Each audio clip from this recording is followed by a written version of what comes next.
Bienvenidos a la tercera clase del curso Docencia en la Facultad de Ciencias Médicas.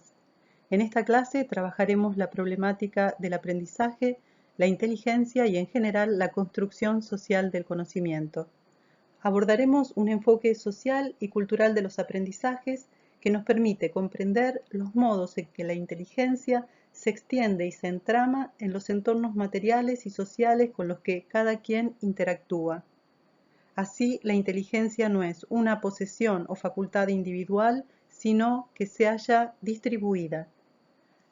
Esta perspectiva tiene importantes derivaciones para repensar las prácticas de la enseñanza, las actividades de aprendizaje y más abarcativamente los distintos elementos que componen una clase. Para enriquecer los conceptos del aprendizaje y la inteligencia distribuida, utilizaremos una gran obra de arte del Renacimiento. Se trata de la Escuela de Atenas, de 1511, de Rafael de Sanzio. En esta gran pintura al fresco, que se ubica en la estancia de la Signatura, la biblioteca del Palacio del Vaticano, puede apreciarse un encuentro imaginario entre los grandes pensadores, filósofos y científicos de la antigüedad clásica. Esta obra puede transformarse para nuestros fines de comprender cómo operan los aprendizajes, la producción del conocimiento y la inteligencia en general en una gran metáfora. Ahora veremos por qué. Hay muchos elementos de la composición pictórica de la Escuela de Atenas que nos permitirán comprender cómo funcionan genuinamente los aprendizajes y la inteligencia. Bueno, presten atención. Iremos recorriendo la obra. Miren bien. Miren, por ejemplo, el dinamismo de los intercambios sociales y las actividades. Observen las actitudes, la gestualidad de los cuerpos, las posiciones. ¿Qué podemos detectar en ellas? Fíjense ahora en el centro de la escena, en los dos personajes que avanzan y están a punto de bajar las escalinatas. ¿Qué hacen? Discuten, confrontan, se contraargumentan mutuamente. El más anciano, de vestimentas violáceas y rojas, apunta con su dedo índice hacia arriba, aludiendo a lo celestial. En cambio, el de las prendas marrones y celestes marca con su mano la superficie terrestre. El anciano es Platón y el más joven su discípulo Aristóteles. Corrámonos un poco más a la izquierda, también a la altura que está sobre las escalinatas. Vemos un grupo pequeño que interactúa. El personaje de túnica marrón les habla a los demás, les explica algo. Sus manos acompañan el esfuerzo retórico. El pequeño auditorio demuestra una escucha atenta. Están concentrados en las palabras del maestro. ¿Quién es? Sócrates. ¿Quiénes lo escuchan? Jenofonte el historiador, Antístenes el filósofo cínico y Alejandro Magno. Siguiendo a la izquierda, pero ahora ya debajo de las escalinatas, encontramos a varios personajes que escriben, leen, observan lo que los otros anotan y registran los pensamientos ajenos. Uno lee en solitario, otro reflexiona absorto, acodado en el marco, para luego, seguramente, continuar la escritura. Ellos son Pitágoras, el que sostiene y escribe el gran libro; Anaxímenes, anotando y observando lo que escribe el maestro; Averroes, de pie, inclinándose y leyendo el cuaderno de Pitágoras; Epicuro, leyendo de pie y sobre el pilar de la izquierda; Hipatia de Alejandría, la joven de túnica blanca que nos mira; Parménides, al lado derecho de ella, escribiendo su propio libro, pero mirando también hacia Pitágoras; Heráclito, es el ensimismado que escribirá luego de encontrar la verdad en su interior. Ahora corrámonos hacia el plano derecho, sigamos debajo de las escalinatas. Otras son aquí las actitudes y actividades que notamos y que llevan a lo que vamos a denominar la construcción social del conocimiento. Vemos demostraciones y argumentaciones mediadas por instrumentos científicos. Un maestro se inclina sobre una pizarra en el piso y traza ángulos con un compás. Los jóvenes discípulos nos muestran su expectativa, su asombro, su curiosidad, la anticipación y el comentario ante la tarea que lleva a cabo el experto geómetra. ¿Quién es? ¿O a quién representa Rafael en ese papel? A Euclides. En la misma línea, y aún más a la derecha, hay dos personajes que se valen de instrumentos astronómicos o cartográficos para dialogar. Son Ptolomeo y Zoroastro. Rafael nos está mostrando, con todas estas interacciones y actividades, en cada actitud, gesto y posición de estos cuerpos, que la inteligencia humana, la construcción del conocimiento y los aprendizajes tienen un fundamento eminentemente social. La Escuela de Atenas puede ser así una gran escenificación que nos demuestra cómo los saberes humanos, la inteligencia cada vez más sofisticada de la que disponemos, los logros en los distintos campos del conocimiento, son producto de un largo y trabajoso proceso de intercambios e interacciones sociales. Un proceso asistido y mediado por una incontable serie de instrumentos culturales que a veces los damos por descontados, pero que potencian enormemente nuestra capacidad de pensamiento, de diálogo, de cálculo, de memoria y de comprensión. La psicología de Lev Vygotsky, la teoría sociohistórica, nos enseña que la actividad mental humana y los aprendizajes en ella tienen tres condiciones. Son instrumentales, culturales e históricas. ¿Qué quieren decir estas tres cualidades del aprendizaje? Bueno, en primer término, que sea instrumental implica que toda nuestra actividad mental está mediada por el lenguaje. El lenguaje porta conceptos y estos son mediadores que nos brindan una imagen y una orientación en el mundo, porque nombramos algo de determinada manera, definimos qué es y cómo actuar frente a eso, qué podemos anticipar sobre sus cualidades. En segundo término, que sea cultural, incluye que toda nuestra inteligencia se mueve por metas, por deseos o fines que una cultura otorga, da o implanta en un sujeto. Por esta razón, para los vygotskianos, toda inteligencia es emocional. No hay nada que un sujeto aprenda genuinamente que no sea precedido por la inquietud del deseo de un logro, intelectual, afectivo, práctico. La cultura aporta al sujeto metas y solo después le ofrece instrumentos para alcanzarlas. Finalmente, en tercer lugar, todo logro de la inteligencia, todo aprendizaje se da en un contexto u horizonte histórico. Nuestra actividad mental es epocal, tiene las marcas de los instrumentos culturales con los que interactuamos. Está configurada por las metas que la cultura, dentro de un horizonte histórico, comparte y transmite. De acuerdo a todo esto, no podemos mirar la inteligencia o la capacidad de aprendizaje como una cualidad innata o individual. Los entornos instrumentales, materiales, culturales e históricos modifican notoriamente las condiciones intelectuales y de aprendizaje. Pueden, por ejemplo, obturar, retardar, limitar la capacidad de aprendizaje o pueden acelerarla, expandirla, facilitarla potencialmente. Avanzaremos para profundizar esta premisa. Una importante inferencia que podemos realizar a partir de esta idea que venimos trabajando es que las relaciones sociales y la cultura son las fuentes de la mente. La inteligencia no es por tanto una posesión individual ni se produce en los niveles infracorticales del cerebro. Es la actividad social específica de cada sujeto el proceso originador de la actividad mental. La psicología cultural ha acuñado el concepto de inteligencia distribuida. Autores como Gabriel Salomón y Roy Pea nos hacen ver que no es el individuo el que piensa o resuelve problemas solo, sino que su inteligencia se distribuye en la interacción con otras personas, apoyándose en los medios simbólicos, aprovechándose del entorno y los artefactos culturales disponibles.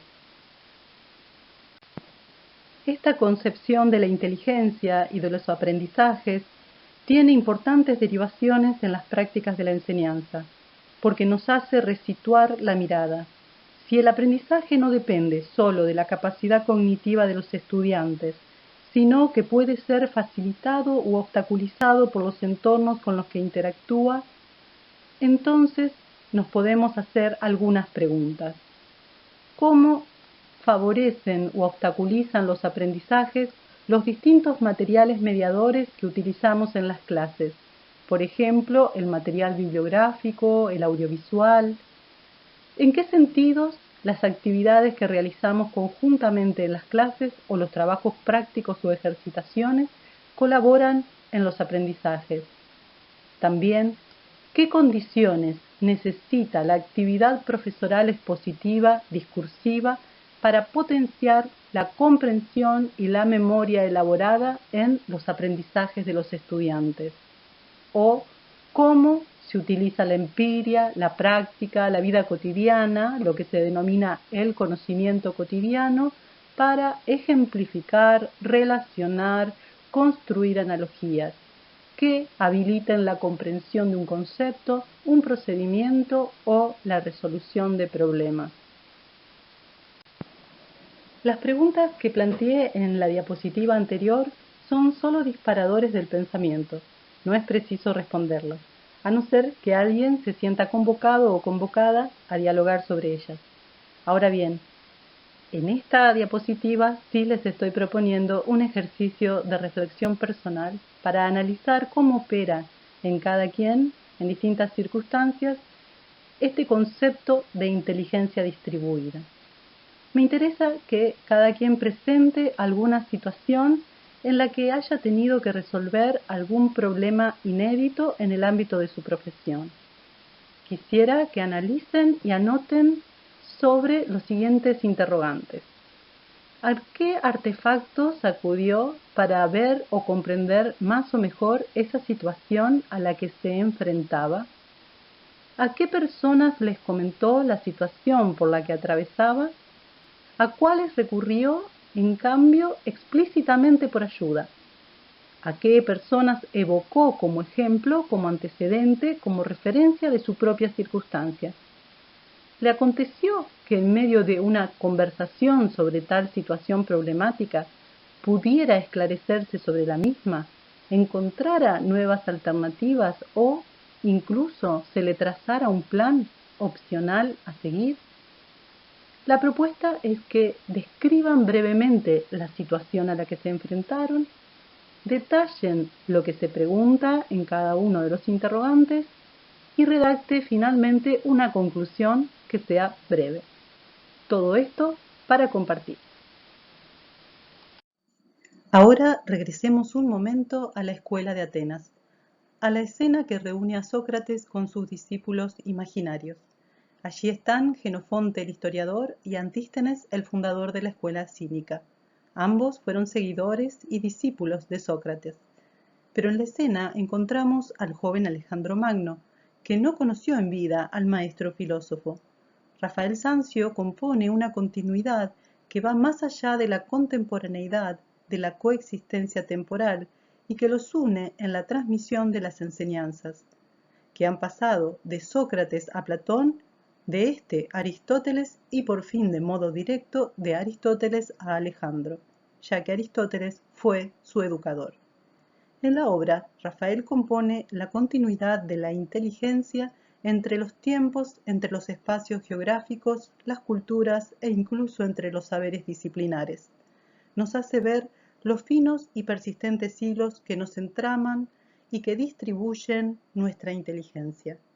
Nadie aprende solo, siempre es con otros, siempre en un largo proceso de internalización y por una ley que Vygotsky ha denominado ley de doble formación.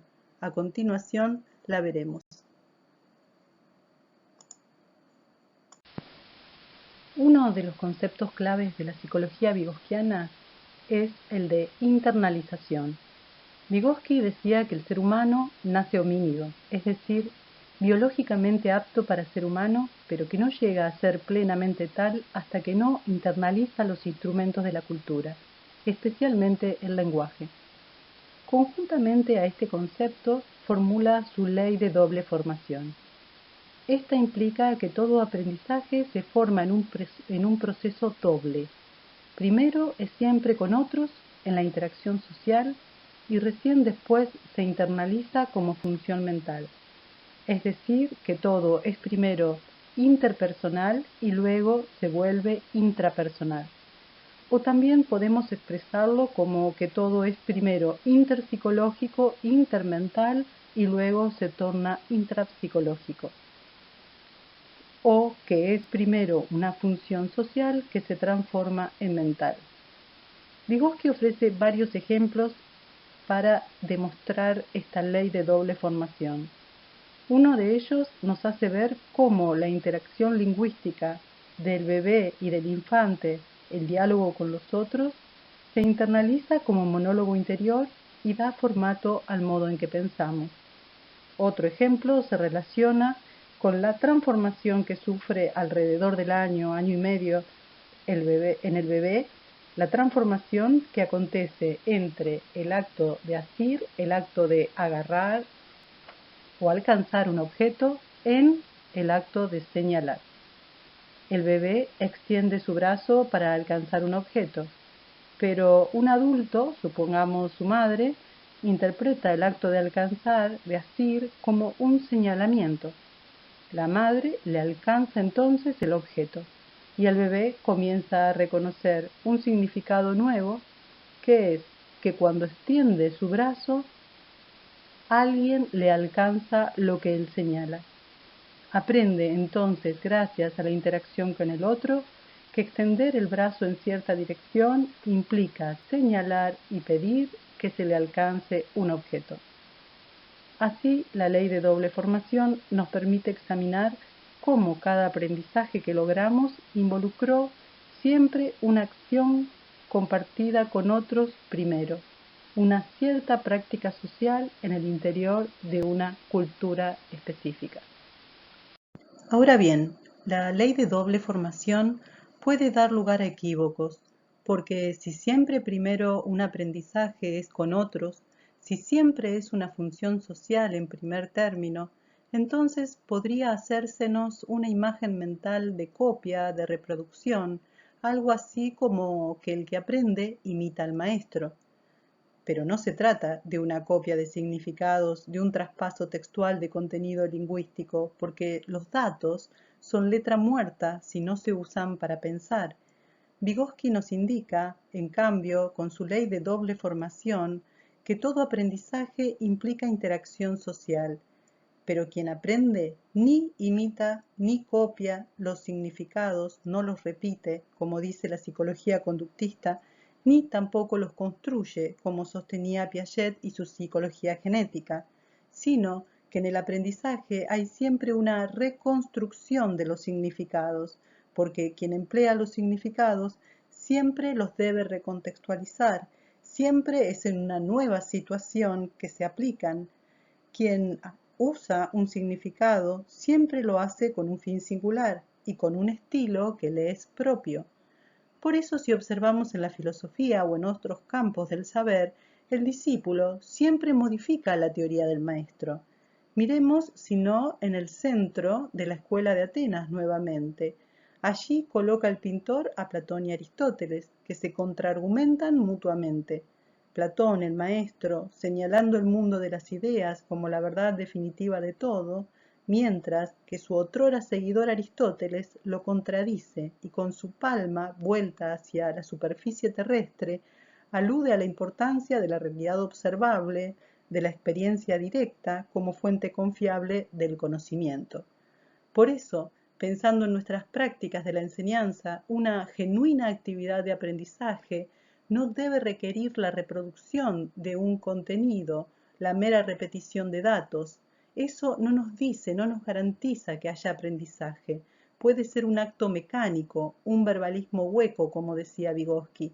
El verdadero aprendizaje implica que un concepto pueda ser aplicado, usado como instrumento de pensamiento, reconstruido e involucrado en la producción de una operatoria, de un discurso propio de quien aprende.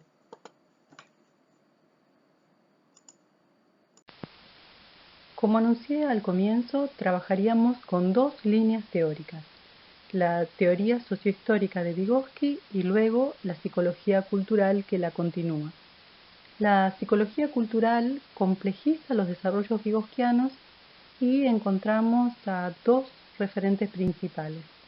Por un lado, James Warch, que va a trabajar la categoría de herramientas culturales, y por otro, Michael Cole, que va a utilizar el concepto de artefactos culturales. Lo primero que tenemos que recuperar es la noción de actividad mental mediada o más general de acción mediada, que se representa en este gráfico con este triángulo. La relación del sujeto con el mundo de su conocimiento está siempre mediada y, según el autor que sigamos, Warch o Cole, diremos que nuestras cogniciones están mediadas por herramientas o artefactos culturales respectivamente. La mediación de una herramienta o artefacto particular no es sin consecuencia, pues estos configuran al objeto de conocimiento. No es lo mismo si yo me aproximo a un objeto mediante el saber o conocimiento cotidiano que si lo hago de forma mediada por el concepto científico. No es lo mismo si yo intento conocer la condición de las relaciones humanas afectivas, supongamos de las relaciones de amistad o amorosas, a través de telenovelas, que si lo hago por las obras literarias, por ejemplo, de Shakespeare. La herramienta o artefacto mediador condiciona el conocimiento del objeto, lo reconstruye. Pero veamos más precisamente qué es un artefacto o una herramienta cultural. Vamos a ver primero el concepto de artefacto cultural de Michael Cole. Un artefacto cultural es básicamente cualquier creación humana que haya sido realizada con un fin. Y, en tanto fue creado con una meta o fin específico, conlleva consigo a la vez un aspecto material y otro ideal o simbólico. La noción de artefacto cultural implica una clasificación que va desde artefactos primarios a terciarios, como podemos ver en esta diapositiva. Veamos los primarios. Estos refieren a todas las producciones de bienes materiales, pero también a las producciones de formas de vida social. Como ejemplo, podemos ir desde una pala, una azada o arado, hasta las computadoras o los aviones más sofisticados de la actualidad. Pero también son artefactos primarios las formas de organización social como el clan, la ciudad, el Estado, o un equipo de trabajo o también una clase. Ahora bien, todo artefacto primario se acompaña de artefactos secundarios. Los artefactos secundarios son o incluyen representaciones y prescripciones sobre las formas de uso de los artefactos primarios. Ejemplos de artefactos secundarios pueden ir desde una receta de cocina, un texto instructivo, un sistema de valores y creencias, hasta la constitución de una nación. O sea, todo aquello que regula, que norma, que pauta, que dice cómo usar al artefacto primario. Por último, los artefactos terciarios se diferencian de los dos anteriores, en tanto que no están orientados a la vida práctica de una sociedad. No son imprescindibles para el cumplimiento básico de las necesidades humanas. Los artefactos terciarios son creaciones libres de la imaginación y establecen mundos autónomos de libre juego. Ejemplo de artefactos terciarios son claramente las obras de arte. Solamente los artefactos terciarios son capaces de hacernos cambiar nuestra percepción del mundo, de sacarnos de la habitualidad de las costumbres y el pensamiento o sentido común. Esta clasificación tiene una derivación para pensar los diseños de clases y las propuestas de enseñanza y aprendizajes. porque muchas veces introducimos un artefacto primario en la clase, supongamos un texto académico, un caso clínico, pero los estudiantes no tienen por qué saber de antemano el artefacto secundario que lo acompaña. ¿Cómo abordar un texto académico de cierta complejidad? ¿Cómo analizar o qué aspectos tener en cuenta de un caso clínico? Es decir, muchas veces introducimos los artefactos primarios, pero dejamos fuera los artefactos secundarios. Y ahí acontecen los principales, obstáculos de aprendizaje. Ni hablar de los artefactos terciarios. Son muy raras las ocasiones en que incluimos en las clases un artefacto terciario. Raras veces, entonces, dejamos espacio al libre juego de la imaginación. En la seriedad de los ámbitos académicos no estaría incluido el espacio del arte, por ejemplo, de la creación humana o del juego imaginario. Esto es algo que debiéramos revisar. James Wertz, en cambio, el otro referente de la psicología cultural, elige mejor el término de herramientas culturales para hacer referencia a estos mediadores de la acción humana. Una herramienta cultural es toda creación histórica humana que pueda usarse, compartirse y transmitirse en el seno de una comunidad. Para lo mismo, para que algo sea herramienta cultural, debe tener a la vez un aspecto físico y otro aspecto simbólico. Por ejemplo, el pensamiento de alguien no puede ser entonces una herramienta cultural, no tiene un sustrato material que lo haga comunicable. Pero, en cambio, la voz hablada, que aparentemente sería algo que no queda en la cultura, sí puede quedar, puede pasar a ser parte de una memoria compartida, pues cuenta con un soporte acústico y físico.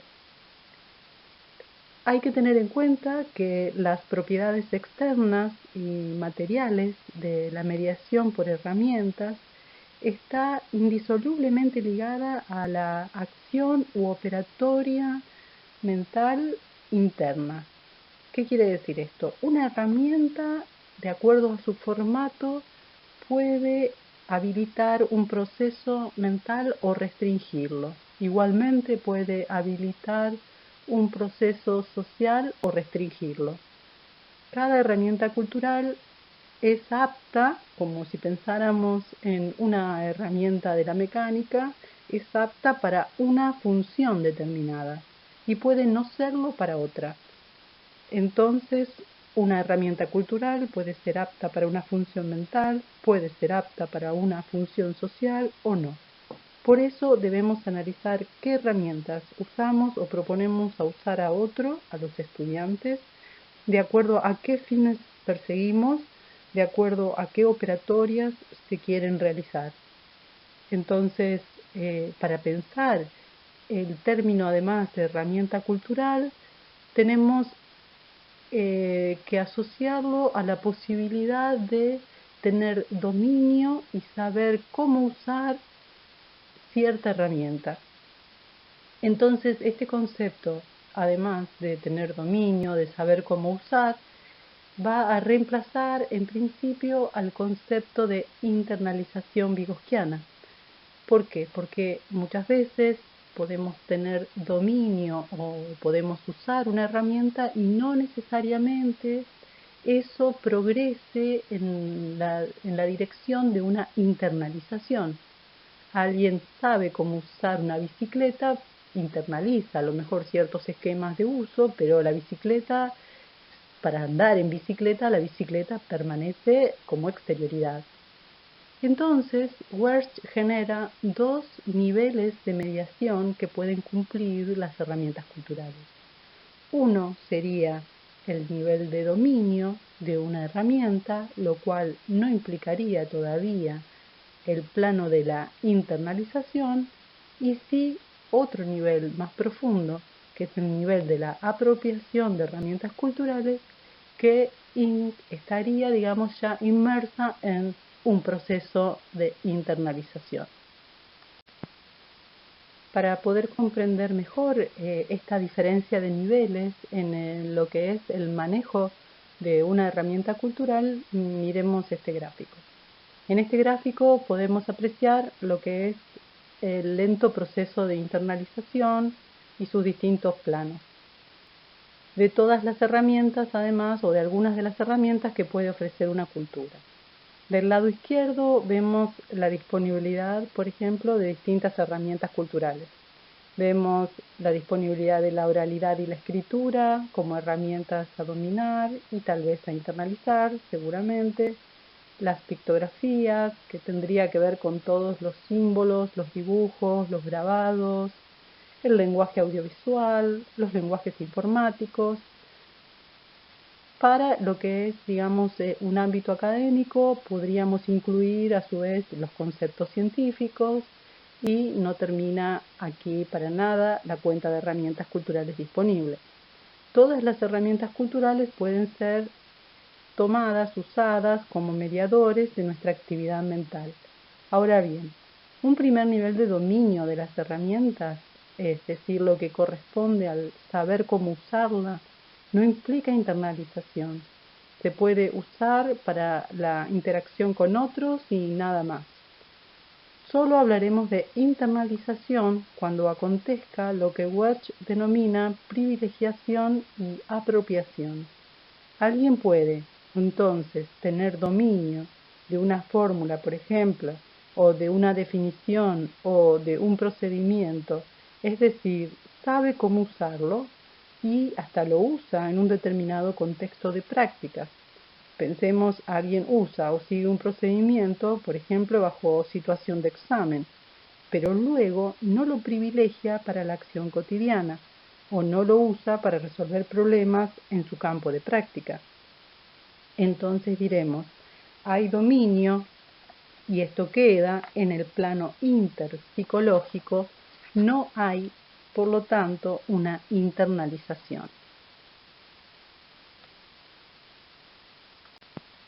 La noción de dominio, entonces, que se refiere con la posibilidad de saber cómo usar una herramienta, incluye procesos que dependen de una actividad socialmente compartida, es decir, que se hace con otros, y por lo tanto no se puede internalizar de manera autónoma, o también de procesos cognitivos que se hayan distribuidos en entornos materiales, es decir, que uno realiza con una herramienta física que se encuentra entonces en el mundo. Ahora bien, cuando pasamos al plano intrapsicológico, empezamos a ver la genuina operatoria del pensamiento de un sujeto. Y ahí, para eso, digamos, un primer indicio o un primer nivel de actuación que implica la impronta personal y que nos dice que esa herramienta se ha internalizado, se denomina, según Welch, privilegiación. La privilegiación implica tener que seleccionar cuál herramienta se adecua mejor para la resolución de un problema específico, es decir, situado en un entorno o contexto especial. Se privilegia entonces, por ejemplo, el uso de determinado código, el uso de determinada forma de razonamiento u operatoria mental, el tono, digamos, que utilizamos al hablar o actuar de acuerdo al contexto en el que nos encontramos. Solamente cuando una tarea académica reclama una privilegiación entre distintas herramientas, por ejemplo, conceptuales o de procedimientos, podremos evaluar la operatoria genuina del pensamiento. Dada determinada situación o caso, entonces el estudiante, la estudiante debe privilegiar tal concepto para categorizar la situación, para clasificarla, para reconocer sus atributos o para emplear determinado procedimiento digamos, para actuar en ella. Esto es el primer nivel entonces, que nos estaría indicando la internalización de una herramienta cultural. Cuando aplicamos la terminología de la psicología cultural de James Wertsch a los aprendizajes académicos, el término más apropiado para hablar de una internalización genuina de las herramientas culturales es el término apropiación. De acuerdo a la teoría lingüística de Mikhail Bakhtin, las diferentes formas de hablar de los grupos humanos corresponden a los géneros lingüísticos. Estos adquieren su formato de acuerdo a la impronta de un determinado campo de prácticas y se imprime entonces un sello común en los hablantes que interactúan dentro de las mismas.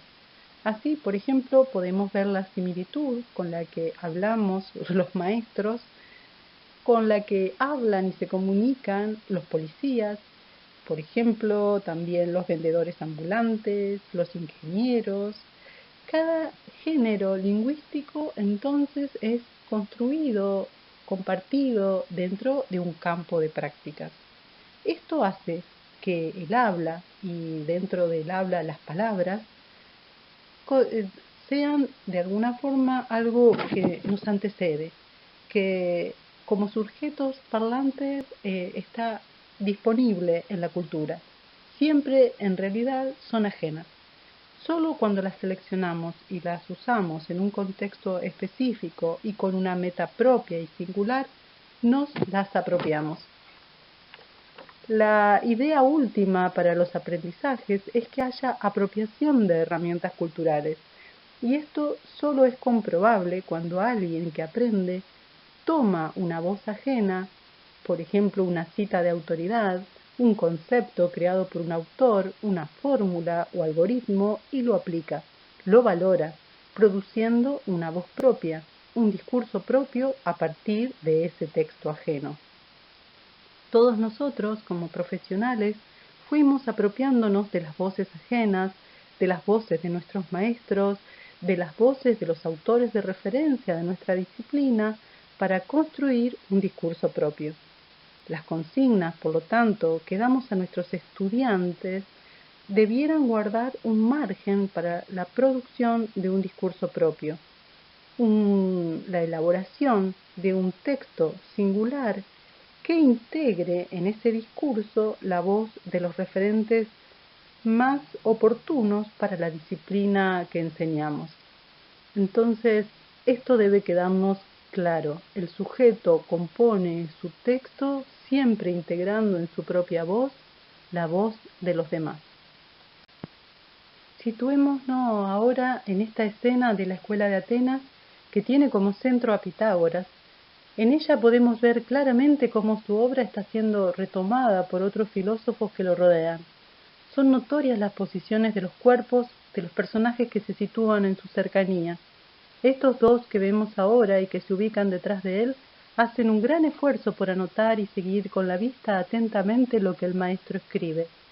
En un contexto académico conductista se pensaría que ambos personajes copian, tratan de imitar las anotaciones o los cálculos que realiza Pitágoras, pero en la producción genuina de conocimientos, las ideas o las conclusiones de una autoridad reconocida en cierto saber se toma como antecedente de las propias investigaciones. El límite máximo de un referente en una materia es muy esperado, ávidamente deseado, porque a partir de ese mojón que él mismo alcanza, otro puede continuar la búsqueda. Será a partir de la voz ajena, de la producción intelectual de otros que los anteceden en la tarea, que cada seguidor empezará a construir su propia obra. Por eso, la construcción del conocimiento humano puede pensarse como una larguísima cadena en la que cada quien que interactúa en ella aporta y forma un eslabón dialógico, que se engarza a otro eslabón que le precede y a otro que lo continúa. Así es el camino de la reconstrucción perpetua del conocimiento humano. Las conceptualizaciones que James Wertsch elaboró sobre las herramientas culturales constituyen un elemento muy valioso para evaluar las actividades de aprendizaje que proponemos a nuestros estudiantes. En el nivel más básico podemos requerir que alguien domine un eje conceptual, un procedimiento o algoritmo, así que reconozca atributos, clasificaciones, campos de aplicación o también pasos a seguir, fórmulas a aplicar, protocolos. Pero todo esto no nos otorga evidencia de una genuina internalización de los conocimientos. Solamente cuando diseñamos actividades que reclaman la privilegiación, es decir, el reconocimiento de la aptitud de cierto concepto, procedimiento o fórmula para ser utilizado en un campo o contexto específico, solamente a partir de este nivel constatamos que un contenido opera como herramienta de pensamiento y resolución de problemas. El nivel más profundo y propio de una actividad de aprendizaje es cuando ésta requiere la elaboración de un texto propio, un análisis de una situación, una crítica, una valoración, la resolución de un problema complejo, de la práctica.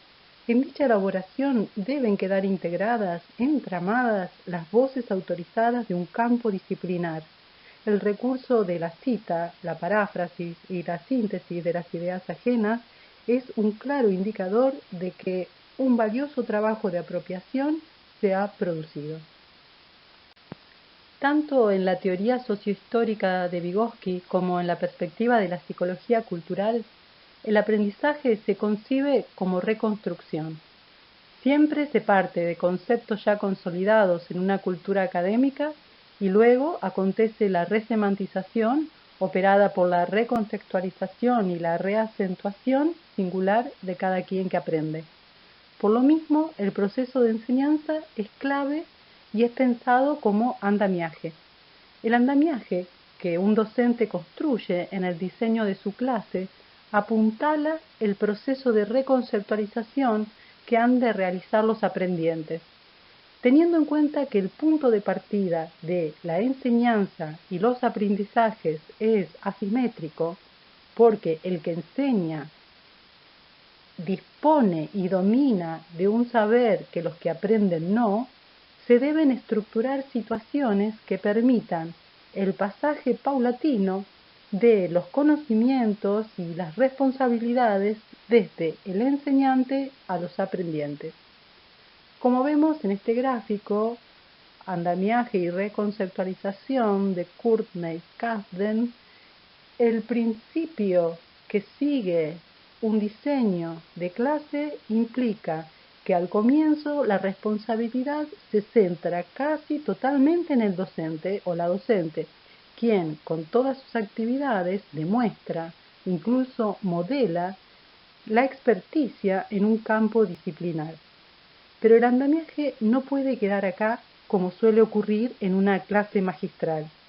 Lo propio del pasaje a un aprendizaje cabal, que implica el dominio, la privilegiación y la apropiación de herramientas culturales propios de un campo de saber, es que se realicen segmentos de prácticas dirigidas que habiliten una descarga gradual de la responsabilidad en las tareas en manos de los aprendientes, hasta que en el punto de llegada la práctica o la aplicación de un saber queda entonces totalmente en el terreno de resolución que los estudiantes pueden llevar a cabo.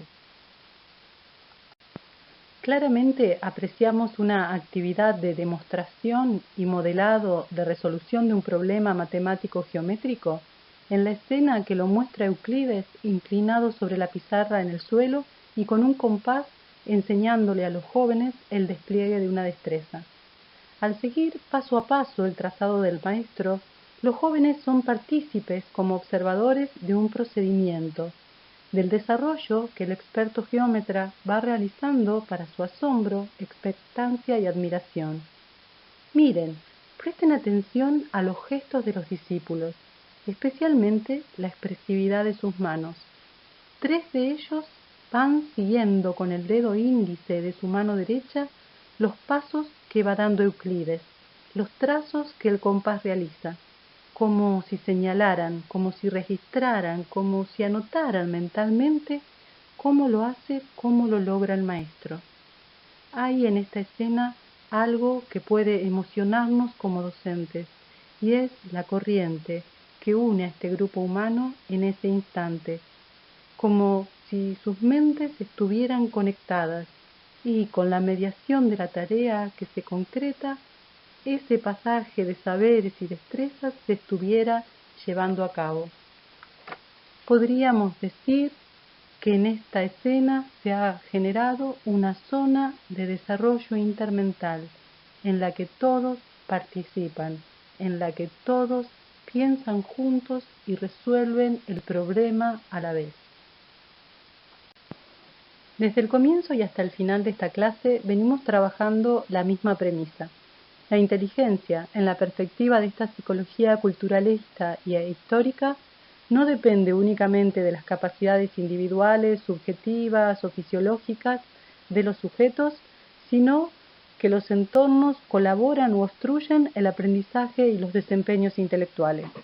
Para categorizar esta idea que refiere al entorno o al contexto, los psicólogos culturales tales como Irjo Engelstrom, entre otros, han propuesto el concepto de sistema de actividad.